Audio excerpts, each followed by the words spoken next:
Om Swastiastu, Assalamualaikum warahmatullahi wabarakatuh. Perkenalkan, kami dari SGD B10 akan mempresentasikan student project kami yang berjudul Management of Cutaneous and Systemic Reaction from Insect Sting.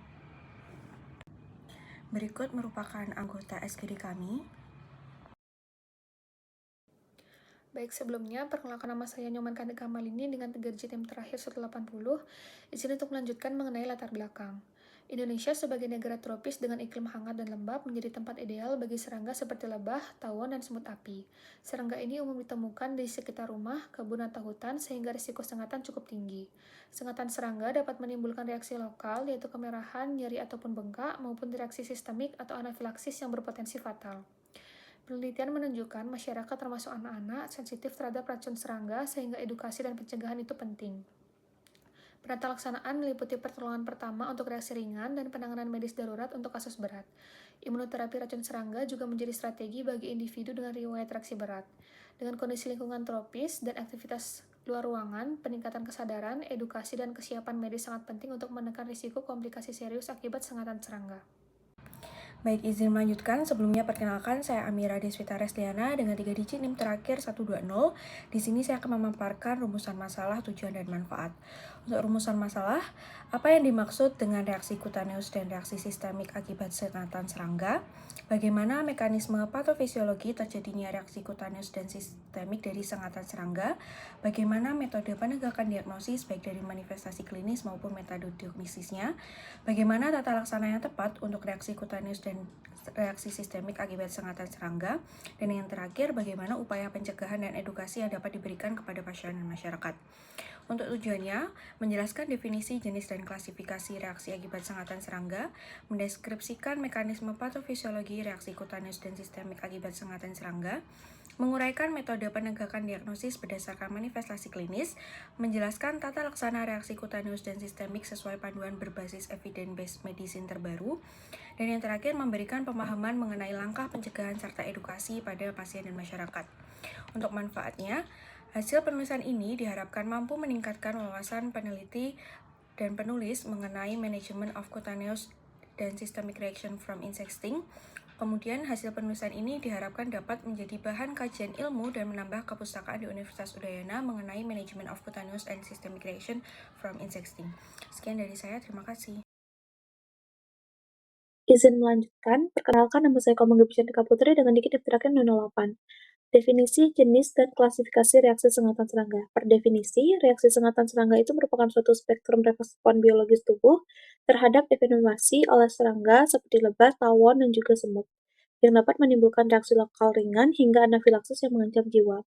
Mekanismenya terutama melibatkan sensitisasi imunologis terhadap protein venom yang memicu reaksi IgA termediasi yang menyebabkan degranulasi massa dan pelepasan mediator inflamasi seperti histamin.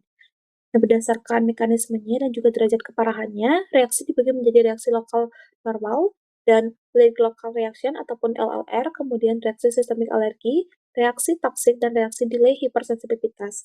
Reaksi lokal normal itu bersifat ringan dan sementara, sedangkan reaksi late local reaction ditandai dengan pembengkakan yang luasnya lebih dari 10 cm, kemudian dalam waktu lebih dari 24 jam. Reaksi sistemik alergi dapat menyebabkan urtikaria, angiodim, hipotensi, hingga kolaps kardiovaskuler yang memerlukan penanganan segera dengan epinefrin. Kemudian, sengatan multiple dan dapat menimbulkan reaksi toksis sistemik berupa hemolisis, gagal ginjal, atau rhabdomyolysis, dan pada sebagian kecil kasus dapat terjadi reaksi delay seperti serum sickness-like syndrome yang muncul beberapa hari setelah sengatan. Baik, perkenalkan saya Maxwell dengan 3 digit NIM akhir 152. Baik, di sini saya akan menjelaskan penjelasan selanjutnya mengenai mekanisme patofisiologi dari reaksi cutaneus, di mana pertama-tama ketika toksin dari serangga masuk ke dalam tubuh, tepatnya masuk ke dalam jaringan dermis atau epidermis, maka di situ akan terjadi cedera mikro tingkat seluler sejak masuknya toksin tersebut. Lalu selanjutnya tubuh akan memberikan respon berupa pelepasan mediator inflamasi lokal seperti histamin, prostaglandin, leukotriene dari sel mas dan sel-sel inflamator lainnya, sehingga terjadilah nyeri, eritema, atau kemerahan, pruritus atau gatal, dan edema. Nah, edemanya ini terjadi dalam bentuk papul atau vesikel pada lokasi gigitan akibat adanya perubahan permeabilitas pembuluh darah lokal. Nah, reaksi tersebut juga didukung oleh beberapa faktor-faktor lain. Misalnya ada faktor reaksi hipersensitivitas tipe 1, yaitu tipe cepat, atau tipe 4 juga, yaitu tipe lambat yang terjadi akibat paparan berulang, di mana reaksi hipersensitivitas tersebut terjadi pada sebagian individu yang dapat memperkuat reaksi kutaneus yang sudah ada atau memicu adanya dermatitis kontak alergi. Selanjutnya ada juga beberapa faktor lain seperti genetik, riwayat paparan, dan kondisi kulit lokal tempat terjadinya sengatan. Baik, saya akan melanjutkan presentasi terkait dengan reaksi sistemik pada sengatan serangga. Pada dasarnya ini dimediasi oleh dua mekanisme, baik itu diperankan oleh sistem imun ataupun yang tidak diperankan oleh sistem imun. Untuk yang sistem imun itu dimediasi oleh peran dari imunoglobulin E atau IgE. Pada dasarnya, saat paparan pertama, toksin dari serangga yang masuk ke dalam tubuh itu mengandung berbagai protein antigenik yang berperan sebagai alergen nantinya. Ketika masuk, itu akan ditangkap oleh sel dendritik sebagai APC atau antigen presenting cell dan disajikan ke sel T terutama pada sel T helper 2. Sel T akan mengeluarkan sitokin yang nantinya merangsang perubahan sel B menjadi sel plasma dan akan terreproduksi yang namanya antibodi imunoglobulin E atau IgA yang spesifik. IgA ini akan berikatan dengan reseptor pada permukaan dari sel mast dan juga basofil, sehingga individu yang sudah tersengat tersebut menjadi tersensitasi terhadap toksin. Ketika terjadi paparan berulang, maka toksin tersebut dapat secara langsung berikatan dengan IgE yang dari awal sudah berada di sel mast dan juga basofil, sehingga terjadi degranulasi dan pelepasan berbagai mediator yang pada akhirnya memicu terjadinya vasodilatasi, peningkatan permeabilitas kapiler, hingga kontraksi otot polos bronkus. Dan inilah menjadi dasar dari munculnya manifestasi sistemik, di mana salah satu manifestasinya berupa shock anafilaksis yang dapat muncul 10-30 menit setelah selangatan. Kemudian tidak hanya melalui imunoglobulin, peran atau reaksi sistemik pada sengatan serangga juga dapat secara langsung terjadi tanpa didasari oleh mekanisme imunoglobulin atau mekanisme non-IgE. Dimana pada dasarnya komponen venom atau toksin tertentu itu dapat secara langsung mengaktifasi sel mast ataupun sistem komplement lainnya tanpa melalui peranan antibodi, sehingga menghasilkan berbagai pelepasan mediator kimia yang pada akhirnya memicu berbagai reaksi sistemik. Baik, perkenalkan nama saya Imade Hara Prativinia Sumedang dengan 3 digit yang terakhir Dr. Sebelumnya, terima kasih atas kesempatan yang telah diberikan kepada saya. Perkenalkan, saya Kalihani Anissa Farsya dengan 3 digit yang terakhir 092. Di sini saya izin untuk menjelaskan mengenai metode diagnosis reaksi akibat sengatan serangga. Langkah pertama yang dilakukan yaitu yang pertama, anamnesis. Dokter menanyakan jenis serangga yang menyengat, waktu dan lokasi kejadian, serta jumlah sengatan. Selain itu, penting juga untuk mengetahui gejala yang muncul seperti nyeri, bengkak, ataupun sesak nafas, dan juga apakah pasien memiliki riwayat alergi sebelumnya. Selanjutnya, kita lakukan pemeriksaan fisik untuk melihat tanda lokal seperti eritema, edema, ataupun urtikaria, serta tanda sistemik seperti hipotensi, takikardi, ataupun wheezing. Lalu kita lakukan pemantauan tanda vital untuk menilai kemungkinan reaksi anafilaksis. Yang terakhir, kita dapat lakukan pemeriksaan penunjang untuk membantu menegakkan diagnosis. Yang bisa dilakukan antaranya skin prick test atau intradermal test untuk mengetahui alergen spesifik, pemeriksaan spesifik imunoglobulin E serum, serta pengukuran kadar triptase bila diduga terjadi reaksi anafilaksis berat. Pemeriksaan darah juga bisa menunjukkan adanya eosinofilia. Jadi, diagnosis dilakukan secara menyeluruh dari anamnesis, pemeriksaan fisik, hingga konfirmasi laboratorium. Terima kasih atas kesempatannya. Sebelumnya, perkenalkan saya Niputu Maestani Widiarta dengan 3 digit yang terakhir 036. Jadi di sini saya akan menjelaskan mengenai tata laksana dari reaksi kutaneus. Untuk tata laksana awal yang dapat dilakukan meliputi pembersihan area gigitan dengan sabun dan air bersih untuk menghilangkan kotoran dan mencegah infeksi bakteri. Apabila terdapat sisa bagian serangga yang tertinggal pada kulit seperti mulut serangga, pada kutu atau caplak, bagian tersebut harus segera diangkat dengan pinset steril. Area gigitan dapat dikompres dingin selama 10-15 menit beberapa kali sehari untuk menurunkan inflamasi, nyeri, dan pembekakan. Kompres es juga membantu mengurangi rasa gatal akibat pelepasan histamin lokal. Antihistamin oral seperti cetirizin, loratadin, atau fexofenadin merupakan terapi lini pertama untuk mengatasi pruritus. Pada kasus dengan lesi inflamasi yang lebih berat atau pembekakan luas dapat diberikan kortikosteroid topikal potensi rendah hingga sedang, misalnya hidrokortison 1-2,5% selama beberapa hari.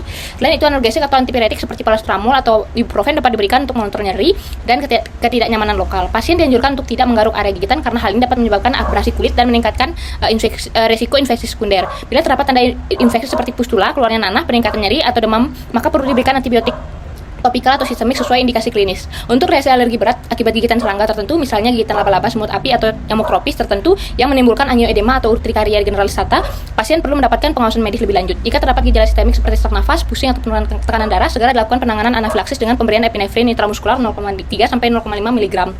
Dan dirujuk ke fasilitas kesehatan darurat. Dalam terapi jangka panjang, fokus diberikan pada pencegahan dan edukasi pasien. Pasien disarankan untuk menggunakan pakaian tertutup, menghindari area dan yang banyak serangga seperti taman, rawa, atau area sampah, serta menggunakan repelen serangga yang mengandung DEET 10-30% pada kulit yang tidak tertutup pakaian. Edukasi juga mencakup pengenalan tanda-tanda reaksi berat agar pasien dapat segera mencari pertolongan medis. Pada individu dengan riwayat reaksi alergi berat terdapat gigitan serangga, disarankan untuk membawa autoinjektor epinefrin dan menjalani evaluasi oleh dokter spesialis alergi imunologi untuk kemungkinan dilakukan imunoterapi. Sekian dari saya, akan dilanjutkan oleh teman saya. Terima kasih.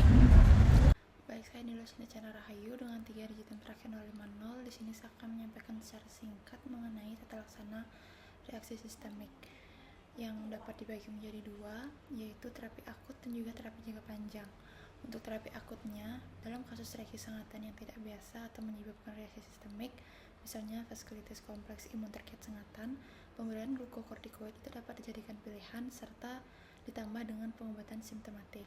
Nah, dalam kasus tanda klinis keracunan racun seperti hemolisis atau rhabdomyolysis setelah sengatan berulang, bisa juga diberikan terapi simptomatik dan pendukung yang termasuk ke perawatan intensif.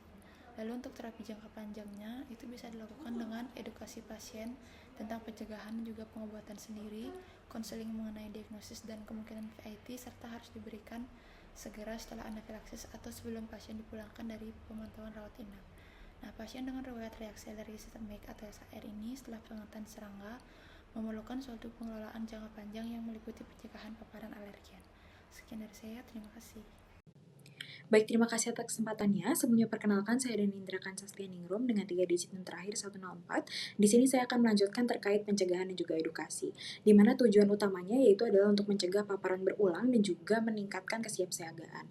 Di mana hal ini bisa dilakukan dengan yang pertama yaitu adalah pencegahan primer, yaitu adalah harus dilakukan dengan menghindari area dan juga perilaku yang menarik serangga seperti lebah, tawon, dan juga semut api. Kemudian gunakan juga pakaian yang tertutup, alas kaki, dan juga menghindari parfum ataupun produk yang beraroma manis. Kemudian pastikan juga untuk kebersihan lingkungan dan juga hati-hati saat makan ataupun minum di luar ruangan. Lalu yang kedua adalah dengan melakukan kesiapsiagaan terkait pasien dengan risiko tinggi, di mana hal ini bisa dilakukan dengan membawa dan juga memahami cara penggunaan epinefrin autoinjektor dan penggunaan medical identification dan edukasi untuk keluarga dan juga teman.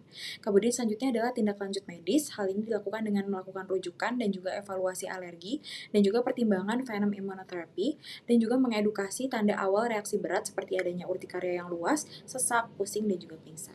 Baik, mungkin sekian. Selanjutnya akan dilanjutkan oleh rekan saya. Terima kasih. Baik, perkenalkan saya Gusti Ayu Putri Juni Yendraswari dengan 3 digit NIM akhir 130. Adapun kesimpulannya yaitu sengatan serangga merupakan masalah kesehatan yang cukup sering terjadi di negara tropis seperti Indonesia dan dapat menimbulkan berbagai reaksi mulai dari ringan hingga berat. Reaksi yang timbul bergantung pada mekanisme imunologis dan jumlah racun yang masuk ke tubuh. Penegakan diagnosis yang tepat melalui anamnesis, pemeriksaan fisik, dan uji alergi sangat penting untuk menentukan derajat keparahan dan strategi tata laksana yang sesuai. Pencegahan dan edukasi menjadi kunci utama dalam menurunkan angka kejadian dan komplikasi, terutama melalui peningkatan pengetahuan masyarakat serta kesiapsiagaan individu yang memiliki riwayat reaksi alergi berat terhadap sengatan serangga. Untuk sarannya, penanganan kasus sengatan serangga memerlukan kolaborasi antar tenaga kesehatan, masyarakat, dan lembaga terkait agar angka kejadian serta komplikasi akibat alergi berat dapat ditekan. Diperlukan peningkatan edukasi kepada masyarakat mengenai cara pencegahan sengatan, pengenalan tanda-tanda awal reaksi alergi berat, serta langkah pertolongan pertama yang tepat. Tenaga kesehatan diharapkan dapat memberikan edukasi berkelanjutan kepada pasien berisiko tinggi dan membekali mereka dengan keterampilan menggunakan epinefrin autoinjektor secara mandiri. Selain itu, pemerintah dan instansi kesehatan dapat berperan aktif dengan menyediakan program sosialisasi mengenai bahaya sengatan serangga serta pentingnya penanganan dini. Baik, sekian presentasi dari SGDB 10. Apabila ada kurang lebihnya mohon maaf. Terima kasih. Om Santi Santi Santi Om. Assalamualaikum warahmatullahi wabarakatuh.